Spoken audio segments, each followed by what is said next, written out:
So yun na nga, binatikan ni Sara yung utang ng Pilipinas. And marinig nyo rin dito na ibebenta raw ni Ibebenta mga Duterte ari-arian ng gobyerno yung mga ari-arian ng para gobyerno sa ng panahon ni utang. Duterte dahil sa utang. Kung ikukumpara naman natin ang mga minanang utang ng mga pangulo, mapapansing hindi lang doble ang itinaas ng government debt sa ilalim ng Duterte administration. Mula sa 5.9 trillion pesos na iniwan ni dating Pangulong Noynoy Aquino, nag-iwan si Pangulong Duterte ng 12.79 trillion na utang kay PBBM. Lumalabas na 6.8 trillion ang nadagdag sa loob ng 6 na taon lang. Malaking bahagi po ng utang na yan para matugunan ang COVID-19 pandemic. Ang Pilipino. Nasaan ang inutang? So saan napunta? Dito. Taong 2021, kasagsagan ng pandemya nang imbestigahan ng Senate Blue Ribbon Committee ang Formally scandal dahil sa umunoy kaduda-dudang bilyon-bilyong pisong kontrata ng Formally Pharmaceutical Corporation sa Department of Health. Lumutang sa investigasyon ang umano'y overpriced na medical supply at substandard na face shield. Ang sabi raw ni Presidente Duterte,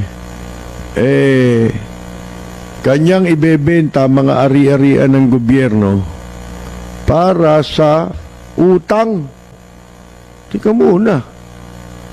Paano tayo nagkautang sa coronavirus? Ha? Meron ba tayo inutang? Ano ba ito? Walang katapusan ng... Hindi mo alam kung saan pinanggagalingan ng pera? Mga kaibigan, ano ho? President Rodrigo Duterte says the move will be his last resort if the government runs out of money. Pag nawalan daw ng gobyerno ng pera ang gobyerno, yun ang tanging paraan para mabayaran yung mga utang at pondo sa programa laban dito sa coronavirus outbreak. Saan kayo ng utang? Di ba ang pagkakarinig natin nag-release ng pondo mga gobyerno? Yung pa nga, yung sinasabi ni Angara, yung binanggit natin. May 7 billion.